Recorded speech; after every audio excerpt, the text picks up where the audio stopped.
दोस्तों नमस्कार, आपका स्वागत है अपने यूट्यूब चैनल पर।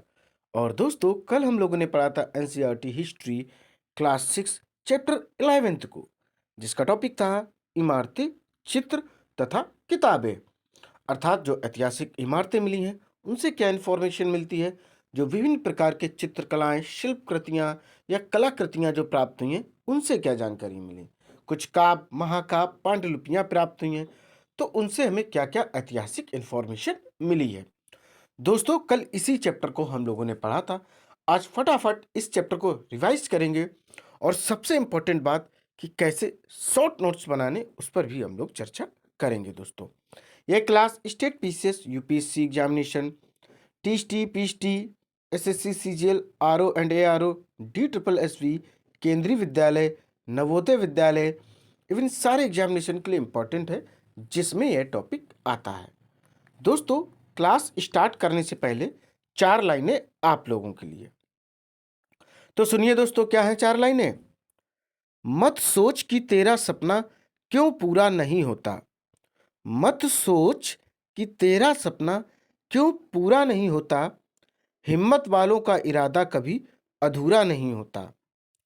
जिस इंसान के कर्म अच्छे होते हैं, जिस इंसान के कर्म अच्छे होते हैं, उसके जीवन में कभी अंधेरा नहीं होता। तो आइए दोस्तों अब स्टार्ट करते हैं अपनी क्लास को। देखिए पहला टॉपिक है लौह स्तंभ।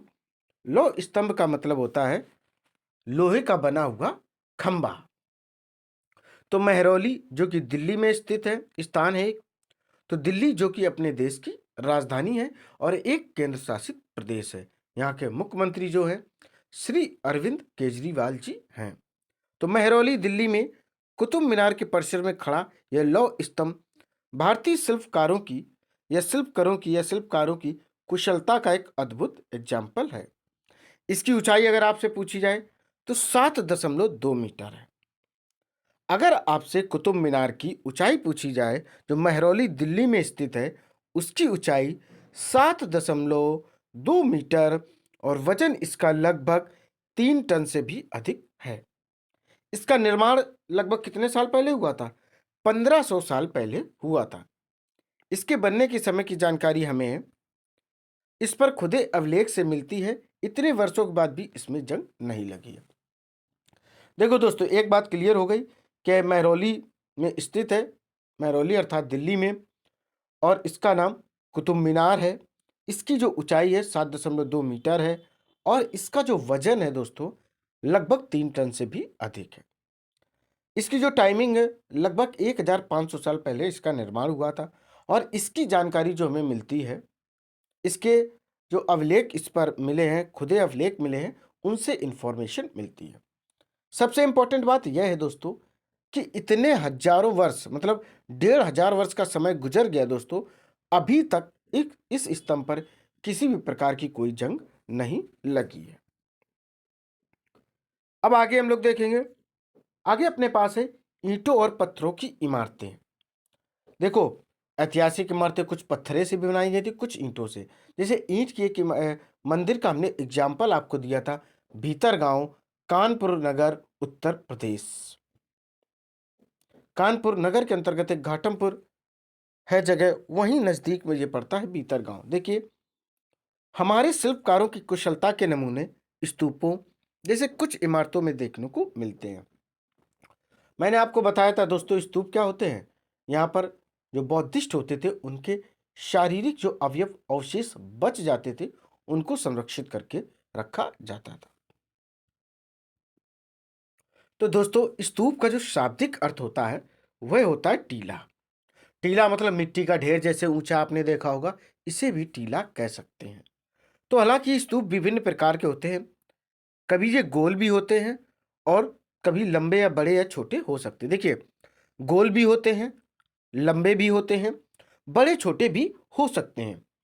उस सब में एक समानता होती है। अब आप इंपॉर्टेंट बात समझें, क्या समानता होती है? प्रायः सभी स्तूपों के भीतर एक छोटा सा डिब्बा रखा जाता है। क्या रखा जाता है दोस्तों?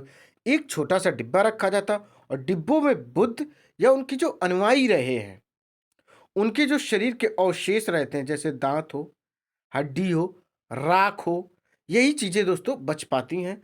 तो उनके द्वारा या कोई ऐसा कोई प्रयुक्त चीज़ इस्तेमाल की गई हो, जो उनकी बड़ी पसंदीदा चीज़ हो या किसी वस्तु का वह अपने साथ उपयोग करते हों, उन सबको यहाँ पर सुरक्षित रखा जाता है। अब उन चीज़ों में कोई कीमती पत्थर भी हो सकता है, कुछ सिक्के हो सकते हैं, नग वगैरह भी हो सकते हैं, जो उस समय के बौद्धिस्ट ने या उनके अनुयायियों ने उपयोग किए हों। अब देखिए, इसी धातु मंजूषा कहते हैं। इसे क्या कहते हैं दोस्तों? इसी को धातु मंजूषा कहते हैं। प्रारंभिक स्तूप धातु मंजूषा के ऊपर रखा मिट्टी का टीला होता था।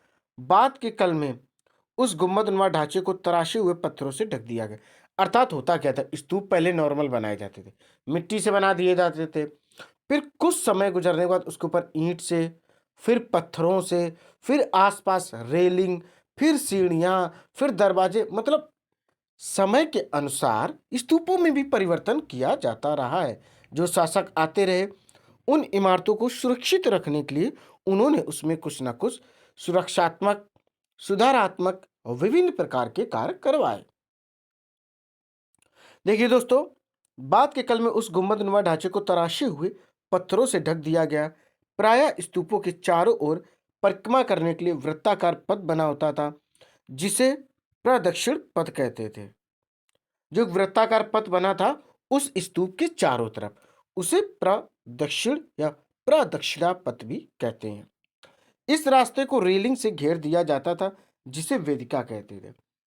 अब देखो, इस रेलिंग से क्या हुआ, रेलिंग से घेर दिया गया इसी वृत्ताकार जो पथ था, इसको जब घेरा गया तो इस रेलिंग को उन्होंने नाम वेदिका दे दिया।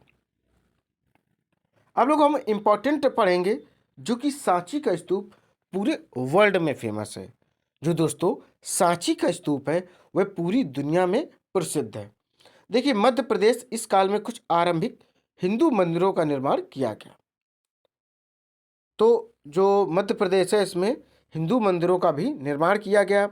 मंदिरों में विष्णु, शिव तथा दुर्गा जैसी देवी देवताओं की पूजा होती थी, और समय के अनुसार इन देवी देवताओं की आकृति में, आकार में, पहनावे में विभिन्न प्रकार के समय अनुसार परिवर्तन होते चले गए।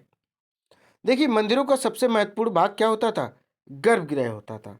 अब इंपॉर्टेंट बात है, कभी आपसे इस टाइप का क्वेश्चन पूछा जा सकता है कि बताएं, जो मंदिर होते हैं इनका सबसे महत्वपूर्ण भाग क्या होता है? गर्भगृह होता है, जहां मुख्य जो देवी देवता होते हैं उनकी मूर्तियां रखी जाती हैं। फिर क्वेश्चन यहां पर यह बनता है कि गर्भगृह क्यों महत्वपूर्ण होता है? तो आप बता सकते हैं, यह इसलिए महत्वपूर्ण होता है डियर स्टूडेंट्स, क्योंकि यहाँ पर मुख्य देवी या देवताओं की जो मूर्ति होती थी उनको रखा जाता था। पुरोहित क्या करते थे? भक्त पूजा करते थे। पुरोहित का कार्य था उस मंदिर में सारे के सारे धार्मिक कार्यों को संपन्न करवाना।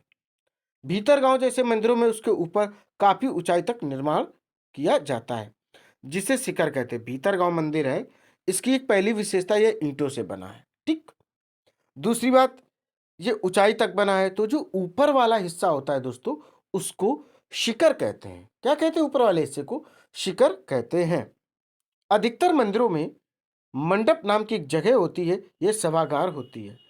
अगर मंदिर में आपसे पूछा जाए, जो मंडप नाम की जगह होती उसका उपयोग क्या होता था उस समय, तो वहां पर असेंबली होती थी, सभाएं होती थी, विभिन्न प्रकार के विषयों पर चर्चाएं होती थी। ये सब चीजें हुआ करती थी, जहां लोग इकट्ठा होते थे। महाबलीपुरम और एल मंदिर है। महाबलीपुरम और एल क्या है? ये एक मंदिर है। देखिए दोस्तों, अब जो अपने पास टॉपिक है वह है स्तूप तथा मंदिर किस तरह बनाए जाते थे। देखिए दोस्तों, यह पता चल गया है ये बनाए जाते थे, इनका क्या उपयोग होता था, किस लिए बनाए जाते थे, इस बात को आप लोग समझ पाए होंगे, उम्मीद है। अब टॉपिक है स्तूप तथा मंदिर किस तरह बनाए जाते थे। पहले अच्छे किस्म के पत्थर ढूंढ कर देखो, मैक्सिमम जो मंदिर होते थे या स्तूप या मंदिर हुआ करते थे, ये पत्थरों से बनाए जाते थे। सबसे पहले एक अच्छी क्वालिटी का पत्थरों को, विभिन्न प्रकार के पत्थरों को ढूंढकर लाया जाता था, या ये जमीन से मिलते थे तो वहां से खोदकर इनको निकाला जाता था। फिर इनको काट कर, तराश कर और जिस आकृति में इनको सेट करना है, जिस आकृति का बनाना है, उसे उस आकृति प्रदान करके इसे सेट किया करते थे। देखो, पहले अच्छे किस्म के पत्थर ढूंढकर शिलाखंडों को खोदकर निकालना होता था। यहाँ पत्थरों को काट छांट कर तराशने के बाद क्या होता था, खंभों, दीवारों की चौखटों, फर्शों तथा छतों का आकार इनको दिया जाता था। मुश्किल सबके देखो, सबसे ज़्यादा मुश्किल क्या हो जाती थी कि आपने पत्थर काट लिया, सेट कर लिया, फिर अगर छत पे इसको लगाना है तो ऊपर तक पहुंचाने में प्रॉब्लम होती थी, या दीवार पे लगाना होता था तब भी विभिन्न प्रकार की दिक्कत होती थी। देखो, इसमें समय भी लगता था, पैसा भी खर्च होता था, कभी कभी लोगों की जानें भी जाया करती थी। अर्थात जो मजदूर होते थे वो बहुत अधिक परिश्रम किया करते थे दोस्तों। तो देखिए, मुश्किल सबके तैयार हो जाने पर सही जगहों पर उन्हें लगाना काफी मुश्किल का काम हुआ करता था। आप किसी भी ऐतिहासिक इमारत को देख सकते हैं, देखिए कितनी बेहतरीन तरीके से उसकी नक्काशी की गई है। अगर आप बेहतरीन नक्काशी देखना चाहें तो वो आगरा का ताजमहल देख सकते हैं, ठीक है, जयपुर के विभिन्न प्रकार के किले देख सकते हैं, झांसी का किला देख सकते हैं, या कोई भी ऐतिहासिक इमारत आप देख लें, उसकी विशेषताएं आपको दिख जाएंगी दोस्तों। अब लोग पढ़ेंगे कि पुस्तकों की दुनिया। भाई, विभिन्न प्रकार के काव्य, महाकाव्य या पांडुलिपियां भी प्राप्त हुई हैं, जिनसे हमें कुछ जानकारियां प्राप्त होती हैं। 1800 साल पहले एक प्रसिद्ध तमिल महाकाव्य, लगभग 1800 साल पहले दोस्तों एक तमिल महाकाव्य आया सामने, जिसका नाम था शिलप्पदिकारम। क्या नाम था? शिलप्पदिकारम। की रचना किसने की थी? इलांगो ने की थी। पुरानी कहानियां, पुराण जो शब्द का अर्थ होता है, इसका अर्थ होता प्राचीन, अर्थात बहुत अधिक पुराना या बहुत अधिक समय के पहला, उसी को प्राचीन कह सकते हैं। अब देखिए, जो शिल्पदिकारम है, एक तमिल महाकाव्य है। इसकी रचना किसने की? इलांगो ने। कितने समय पहले की? 1800 साल पहले। देखिए, अब इसमें समझे कि जो पुराण की कहानियां वगैरह मिली हैं, पुराण का शब्द जो होता है वह प्राचीन होता है। इसमें विष्णु, शिव, दुर्गा या पार्वती जैसी देवी देवताओं से जुड़ी कहानियां प्राप्त हुई हैं। दो संस्कृत महाकाव्य हैं, देखिए कौन कौन से? महाभारत और रामायण। अब आप एक बात समझ लें, जो महाभारत है, रामायण हिंदू धर्म के महाकाव्य है, ठीक, महाकाव्य है। दूसरी बात, ये संस्कृत भाषा में लिखे गए हैं, अरसे से लोकप्रिय रहे। पुराणों और महाभारत दोनों को ही व्यास नाम के ऋषि ने संकलित किया है। और जो संस्कृत में आप रामायण देखी होगी, जो सबसे बेस्ट, सबसे बेहतरीन और सबसे पहले जो रामायण लिखी गई थी संस्कृत में, वह वाल्मीकि जी ने लिखी थी। किसने लिखी थी? वाल्मीकि जी ने यह रामायण लिखी थी। अब आगे बढ़ते हैं। कुछ विज्ञान की पुस्तकें मिली, जैसे उस दौरान विभिन्न प्रकार की औषधियों से ट्रीटमेंट किया जाता था, या कुछ ऑपरेशन वगैरह किए जाते थे, जिनको शल्य क्रिया भी हिंदी में कहते हैं। तो देखिए, इसी समय गणितज्ञ तथा खगोल शास्त्री आर्यभट्ट थे, मैथमेटिशियन थे, साथ में यह खगोल शास्त्री भी थे। इन्होंने संस्कृत में क्या लिखा था? आर्यभट्टी नामक पुस्तक लिखी थी। देखो, आर्यभट्ट ने पुस्तक कौन सी लिखी? आर्यभट्टियम लिखी। किस भाषा में लिखी? संस्कृत में लिखी। इसमें उन्होंने लिखा कि दिन और रात जो है पृथ्वी की अपनी धुरी पर चक्कर काटने की वजह से होते हैं। बात क्लियर दोस्तों? देखो, आर्यभट्टियम बुक लिखी, संस्कृत में लिखी, बट इन्होंने एक चर्चा की, जो पृथ्वी है वह अपने स्थान पर घूर्णन करती है, अपने धुरी पर घूमती है, जिस कारण डे और नाइट की जो घटना है वह घटित होती है, जबकि लगता है कि रोज सूर्य निकलता है और डूबता है।